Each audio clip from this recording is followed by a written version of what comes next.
why is it that we don't seem to be able to adjust ourselves to the physical environment without destroying it? Why is it that in a way this culture represents in a unique fashion the law of diminishing returns, that our success is a failure, that we are building up, in other words, an enormous technological civilization which seems to promise the fulfillment of every wish almost at the touch of a button. And yet, as in so many fairy tales, when the wishes finally materialize, they're like fairy gold. They're not really material at all. In other words, so many of our products, our cars, our homes, our clothing, our food, it looks as if it were really the instant creation of pure thought. That is to say, it is thoroughly insubstantial, lacking in what the connoisseur of wine calls body. And in so many other ways, the riches that we produce are ephemeral. And as a result of that, we're frustrated. We're terribly frustrated. We feel that the only thing is to go on getting more and more. And as a result of that, the whole landscape begins to look like the nursery of a spoiled child who's got too many toys and is bored with them and throws them away as fast as he gets them, plays them for a few minutes. Also, we're dedicated to a tremendous war on the basic material dimensions of time and space. We want to obliterate their limitations. We want to get everything done as fast as possible. We want to convert the rhythms and the skills of work into cash, which indeed you can buy something with, but you can't eat it.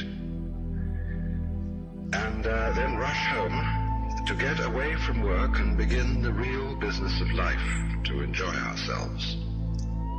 You know, for the vast majority of American families, what seems to be the real point of life, what you rush home to get to, is to watch an electronic reproduction of life.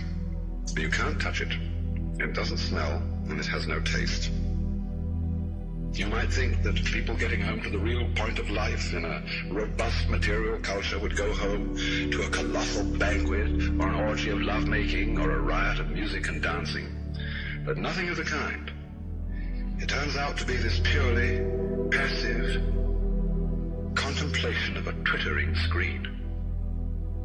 You see mile after mile of darkened houses with that little electronic screen flickering in the room. Everybody isolated, watching this thing, and thus in no real communion with each other at all.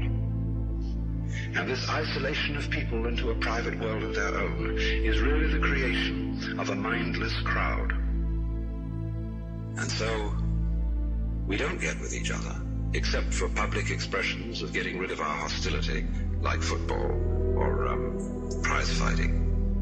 And even in the spectacles one sees on this television, it's perfectly proper to exhibit people slugging and slaying each other, but oh dear no, not people loving each other, except in a rather restrained way.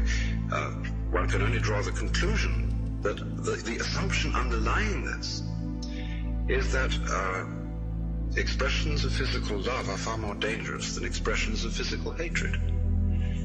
And it seems to me that a culture that has that sort of assumption is basically crazy and devoted, unintentionally indeed, but nevertheless in fact devoted, not to survival, but to the actual destruction of life.